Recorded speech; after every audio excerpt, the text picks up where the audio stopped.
La compta, ça peut faire un peu peur, mais en réalité, ses fondements sont hyper logiques. On va décortiquer tout ça ensemble, et normalement, à la fin, tout devrait être beaucoup plus clair. Alors, débit, crédit, actif, passif.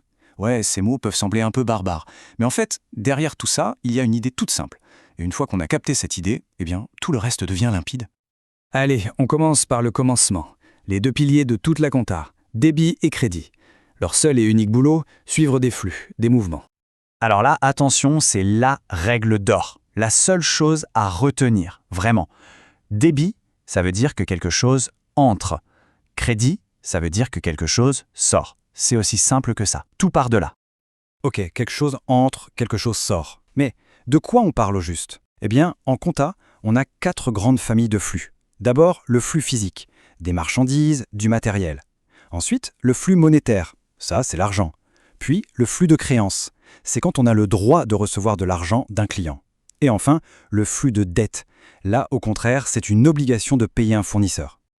Bon, assez de théorie. Prenons un cas concret pour voir comment tout ça s'articule. Imaginons une entreprise qui achète un ordinateur à 1 000 €. Premier scénario, on paye cash, au comptant. C'est le plus simple.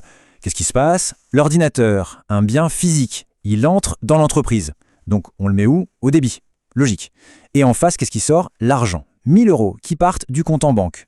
Ça, c'est un flux monétaire qui sort, donc on l'inscrit au crédit. Une entrée, une sortie. Parfaitement équilibré. Maintenant, deuxième scénario, on achète à crédit. L'ordinateur, lui, il entre toujours dans l'entreprise, donc ça ne change pas, il reste au débit. Mais cette fois-ci, attention, il n'y a pas d'argent qui sort du compte. Alors qu'est-ce qu'on met au crédit? Eh bien, ce qui sort, en quelque sorte, c'est une promesse de paiement, une nouvelle obligation. C'est un flux de dette envers le fournisseur. Et c'est là que la compta est puissante, elle traduit toute la réalité économique.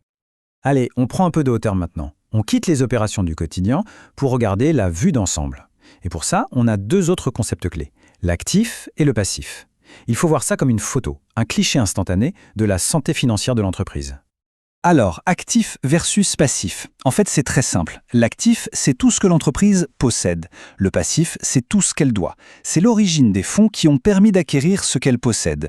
Autrement dit, le passif explique comment l'actif a été financé, les ressources d'un côté et l'utilisation de ces ressources de l'autre. Pour que ce soit bien clair, imaginons une boîte qui se lance avec 15 000 €. La question qu'on doit se poser double, d'où viennent ces 15 000 € et à quoi ont-ils servi?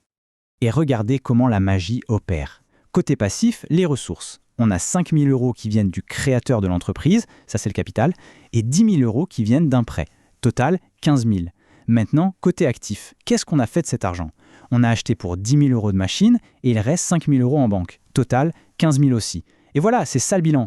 Le total des ressources est toujours égal au total des emplois. C'est l'équation fondamentale.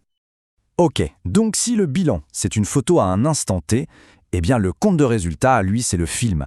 C'est le film de ce qui s'est passé dans l'entreprise pendant toute une année. C'est vraiment le récit de son activité économique. Et dans ce film, il y a 2 personnages principaux qui s'affrontent. D'un côté, on a les charges. Pensez au salaire, au loyer, en gros, tout ce qui coûte de l'argent, tout ce qui appauvrit l'entreprise, mais qui est nécessaire pour tourner. Et de l'autre côté, on a les produits. Ça, c'est tout ce qui rapporte de l'argent, ce qui enrichit l'entreprise, avec en star principale, bien sûr, les ventes. Et à la fin du film, à la fin de l'année, on fait les comptes. Le calcul est tout bête. Si le total des produits est plus grand que le total des charges, bingo, c'est un bénéfice. Si c'est l'inverse, eh bien c'est une perte. C'est le verdict, le résultat final de toute l'activité de l'année. Maintenant, un point super important, une question qu'on se pose tout le temps en compta. Quand on achète quelque chose, est-ce que c'est un investissement qui va durer, donc un actif, ou est-ce que c'est une dépense de l'année, une charge? Reprenons notre ordinateur. Est-ce que c'est une charge ou un actif? C'est le genre de question qui peut vite devenir un casse-tête. Alors, comment on tranche? La clé, c'est de regarder la durée d'utilisation prévue.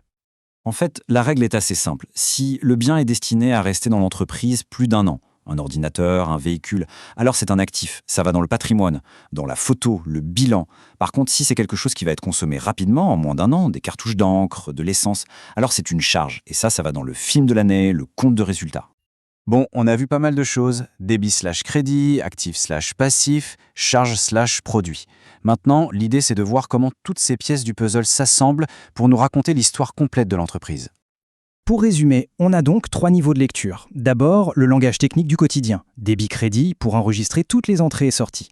Ensuite, on a la photo du patrimoine, actif, passif, qui nous dit ce que l'entreprise possède et doit à un moment précis. Et enfin, on a le film de l'année, charge, produit, qui nous raconte si elle a gagné ou perdu de l'argent. C'est exactement ça.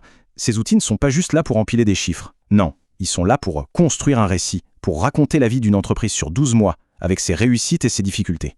Ce qui nous amène à la question finale. La comptabilité, est-ce que c'est juste une technique un peu aride ou est-ce bien plus que ça? En fait, quand on maîtrise ces concepts, on se rend compte que ce n'est plus un simple processus. Ça devient un véritable langage. Un langage qui permet de lire, de décoder et de raconter l'histoire de la vie